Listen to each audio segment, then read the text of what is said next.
Good morning student. आज का अपना टॉपिक है रिंज का। बरसीम के बाद में जो अपनी चारे वाली फसल है वो कौन सी है?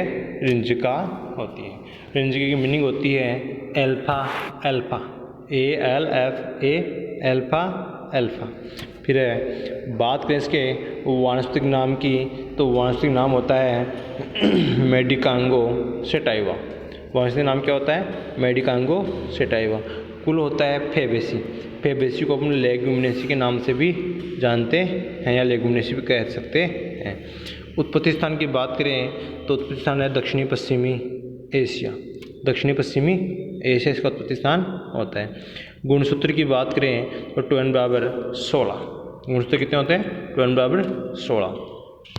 अब देखिए, रिंज की खेती भारत के अधिकांश भागों में की जाती है। अब आपको पता है कि रिंज का हर जगह पशुओं के हरे चारे के रूप में उगाया जाता है। रिंज राजस्थान में रिंज का उत्पादन देखो जयपुर, सीकर, झुंझुनू व टोंक में सर्वाधिक होता है। अब बात करें अपने उपयोग व महत्व की, तो देखो यहाँ पे रिंज के को चारे वाली फसलों की रानी कहा जाता है, जबकि राजा किसे कहा गया था? बरसीम को राजा कहा गया था। ठीक है। रिंज की फसल घोड़ों के लिए उपयुक्त रहती है। किसके लिए उपयुक्त रहती है? घोड़ों के लिए उपयुक्त रहती है। रिंज के में उसके शुष्क भार के अनुसार 20 से 22%, कितना है? 20 से 22% प्रोटीन की मात्रा पाई जाती है। अब देखो यहाँ पे भूखे पशुओं को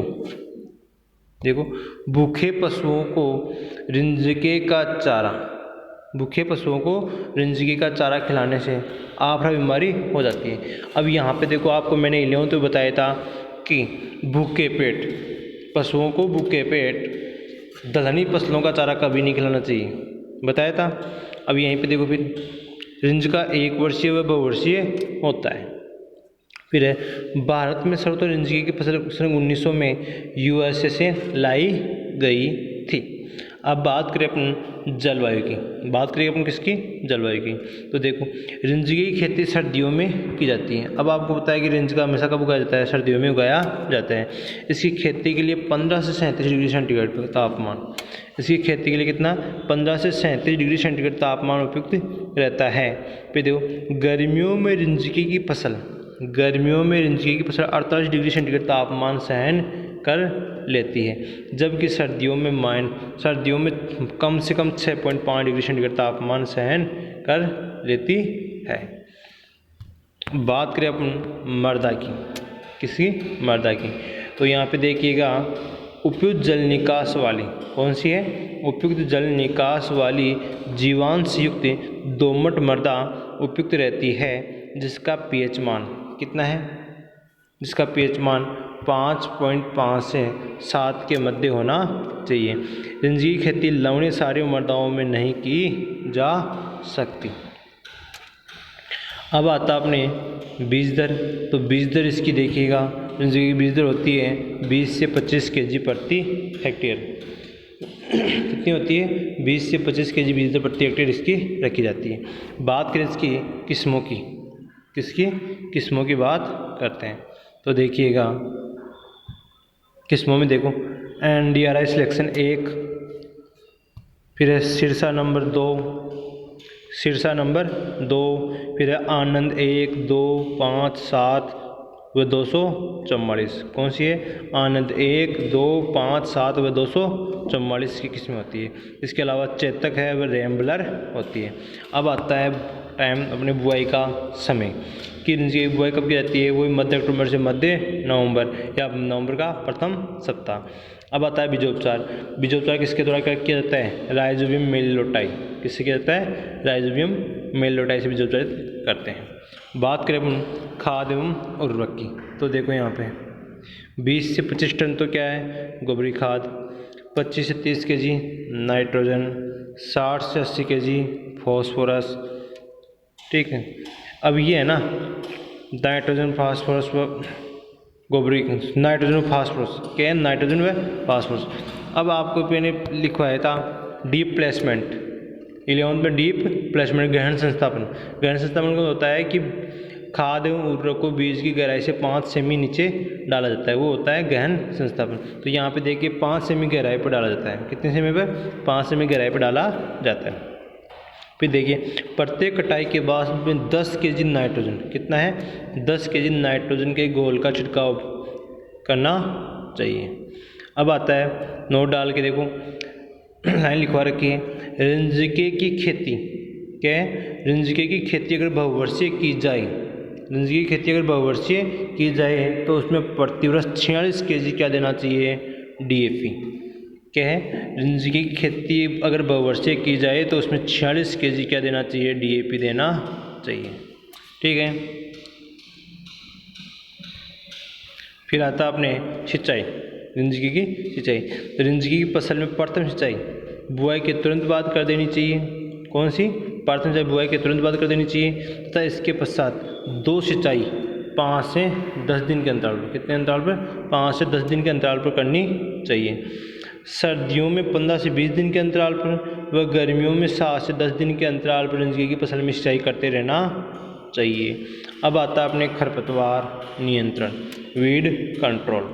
इसकी देखो, इसकी फसल का मुख्य खरपतवार कौन सा होता है? अमरबेल होता है। यह मैंने आपको पहले लिखवा ही दिया, खसकुटा रिफ्लेक्सा। फिर है अमरबेल के नियंत्रण हेतु क्या देते हैं? 0.30 केजी, 0.30 केजी पैराक्वाट। 0.30 केजी क्या है? पैराक्वाट, मतलब 300 ग्राम पैराक्वाट, ठीक है, की मात्रा या इसी का 0.2% मात्रा का क्या बनाते हैं? घोल बनाकर प्रति लीटर की दर से छिड़काव करना चाहिए। इसके अलावा 1 केजी पेंडामेथालिन, क्या लेते हैं? पेंडामेथालिन का छिड़काव बुआई के बाद व अंकुरण से पहले कर देना चाहिए। ये ध्यान रखना कि रिंजके की फसल में अमरबेल के नियंत्रण के लिए कौन सा खरपतवार सर्वाधिक उपयुक्त रहता है? तो वो होता है अपने पैराक्वाट। कौन सा होता है? पैराक्वाट प्रथम है। उसके बाद में पैराक्वाट अगर काम में नहीं ले रहे तो अपन पेंडामेथालिन काम में ले सकते हैं। अब बात करें अपन रोग की, कौन सी है? रोगों की बात करें तो देखो, रिंजके की फसल में मुख्यतः मर्दू-रोमिल आश्रिता रोग, कौन सा होता है? मर्दू-रोमिल आश्रिता रोग होता है। यह सर्दियों में अत्यधिक नमी के कारण होता है। किसके कारण होता है? अत्यधिक नमी के कारण होता है। इसके उपाय के लिए या इसके नियंत्रण के लिए देखो, रिंजके की कटाई क्या कर देनी चाहिए? जल्दी जल्दी कर देनी चाहिए। क्या करनी चाहिए? कटाई जल्दी जल्दी करनी चाहिए। अब बात करें अपन रिंजके की फसल का मुख्य कीट कौन सा होता है? तो मुख्य कीट होता है कैटरपिलर।